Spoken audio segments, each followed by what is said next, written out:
Iran ಮೇಲೆ America ಪ್ರೇರಿತ ದಾಳಿ ಆಗಿದೆ. ಅಂದರೆ ಇಸ್ರೇಲ್ ಮಾಡಿರುವಂಥ ದಾಳಿ ಇದೆಯಲ್ಲ, ಇದರ ಹಿಂದಿರೋದು ಅಮೆರಿಕ ಅನ್ನೋದು ಎಲ್ರಿಗೂ ಗೊತ್ತಿದೆ. ಇದಕ್ಕೆ ಇರಾನ್ ಏನು ಮಾಡ್ತಾ ಇದೆ?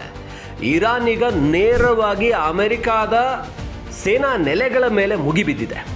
ಅಮೆರಿಕಾದ ಸೇನಾ ನೆಲೆಗಳು ಅಂದರೆ ಎಲ್ಲಿವೆ? ಅಮೆರಿಕಾದ ಸೇನಾ ನೆಲೆಗಳೇನು ಅಮೆರಿಕಾದಲ್ಲಿಲ್ಲ. ಅಮೆರಿಕ ಈ ಬಹ್ರೇನ್, ಕುವೈತ್, ಕತಾರ್ ಇಲ್ಲೆಲ್ಲ ತನ್ನ ಸೇನಾ ನೆಲೆಗಳನ್ನು ಇಟ್ಕೊಂಡಿದೆ. ಅಫ್ಘಾನಿಸ್ತಾನದಲ್ಲಿ ಕೂಡ ತನ್ನ ಸೇನಾ ನೆಲೆಯನ್ನು ಇಟ್ಕೊಂಡಿತ್ತು. ತಾಲಿಬಾನ್ ಬಂದ ಮೇಲೆ ಅದನ್ನು ತೆರವು ಮಾಡಿ ಓಡೋದ್ರು.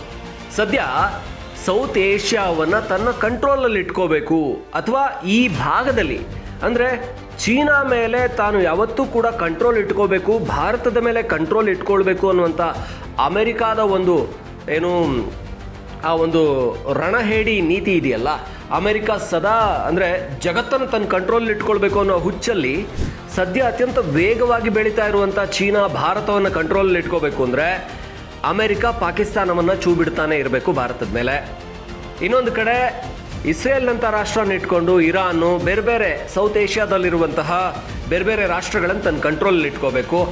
ಆ ರೀತಿಯಲ್ಲಿ ಅದಕ್ಕೋಸ್ಕರ ಅಮೆರಿಕ ಒಂದು 20ಕ್ಕೂ ಹೆಚ್ಚು ಸೇನಾ ನೆಲೆಗಳನ್ನು ಈ ಸೌತ್ ಏಷ್ಯಾ ರಾಷ್ಟ್ರಗಳಲ್ಲಿ ಬಹ್ರೇನ್, ಕುವೈತ್, ಕತಾರ್, ಪಾಕಿಸ್ತಾನ್ ಇಲ್ಲೆಲ್ಲ ಹೊಂದಿದೆ.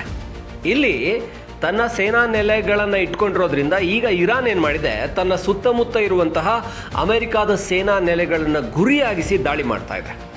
ಈಗ ಈ ದಾಳಿಯಿಂದ ಅಮೆರಿಕ ಮತ್ತಷ್ಟು ರಿಟಾಲಿಯೇಷನ್ ಹೆಚ್ಚಾದರೆ, ಪ್ರತಿರೋಧ ಅಮೆರಿಕದ ಹೆಚ್ಚಾದರೆ, ಅಮೆರಿಕ B2B ರೀತಿಯ ಬಾಂಬರ್ಗಳನ್ನು ಪ್ರಯೋಗಿಸುವಂಥದ್ದು, ಹೇಗೆ ಹಿಂದೆ ಇರಾನನ್ನು ಸೈಲೆಂಟ್ ಮಾಡಿತ್ತೋ ಆ ರೀತಿಯ ದಾಳಿಯನ್ನೇನಾದರೂ ಮಾಡಿದರೆ ಇರಾನ್ ಮೇಲೆ ದೊಡ್ಡ ಹಾನಿಯಾಗುತ್ತೆ. ಇನ್ನು ಇಸ್ರೇಲ್ ಹೇಗಿದ್ದರೂ ತಂತ್ರಜ್ಞಾನದಲ್ಲಿ, ರಕ್ಷಣೆಯಲ್ಲಿ ಸಾಕಷ್ಟು ಮುಂದುವರೆದಿರುವಂಥ ಇಸ್ರೇಲ್ ಮಿಸೈಲ್ ದಾಳಿಗಳನ್ನು ಮಾಡ್ತಾ ಇದೆ. ಇದರಿಂದಾಗಿ ಇರಾನನ್ನು ಸೈಲೆಂಟ್ ಮಾಡಬಹುದಾ, ಅಥವಾ ಇರಾನ್ ತನ್ನ ಸೇನಾ ನೆಲೆಯಿಂದ ಅಮೆರಿಕಾದ ಸೇನಾ ನೆಲೆಗಳ ಮೇಲೆ ದಾಳಿ ಮಾಡಿ ಅವುಗಳನ್ನು ನಾಶ ಮಾಡೋದ್ರಿಂದ ಅಮೆರಿಕ ಏನಾದರೂ ಸೈಲೆಂಟ್ ಆಗುತ್ತಾ? ಅಮೆರಿಕ ಸೈಲೆಂಟ್ ಆಗೋ ಸಾಧ್ಯತೆಗಳು ಸದ್ಯಕ್ಕಂತೂ ಇಲ್ಲ ಬಿಡಿ. ಆದರೆ ಇರಾನ್ ಸಾಧ್ಯವಾದಷ್ಟು ತನ್ನ ಆಕ್ರೋಶವನ್ನು ವ್ಯಕ್ತಪಡಿಸ್ತಾ ಇದೆ. ಅದು ಅಕ್ಕಪಕ್ಕದಲ್ಲಿರುವಂತಹ ಸೌತ್ ಏಷ್ಯಾದಲ್ಲಿರುವಂಥ ಅಮೆರಿಕದ ಸೇನಾ ನೆಲೆಗಳ ಮೇಲೆ ದಾಳಿಯನ್ನು ಹೆಚ್ಚಿಸ್ತಾ ಇದೆ. ಯಾವುದೇ ಸುದ್ದಿಯ ಅಪ್ಡೇಟ್ ಅನ್ನ ಮಿಸ್ ಮಾಡ್ಕೊಳ್ಬಾರ್ದು ಅಂದ್ರೆ ಈಗ್ಲೇ ಒನ್ ಇಂಡಿಯಾವನ್ನ ಸಬ್ಸ್ಕ್ರೈಬ್ ಮಾಡಿ. ನಿಮಗೆ ಬೇಕಾದ ಭಾಷೆಯಲ್ಲಿ ಎಲ್ಲಾ ಸುದ್ದಿ ತಿಳಿಬೇಕು ಅಂದ್ರೆ ಒನ್ ಇಂಡಿಯಾ ಆಪ್ ಅನ್ನ ಡೌನ್ಲೋಡ್ ಮಾಡ್ಕೊಳ್ಳಿ.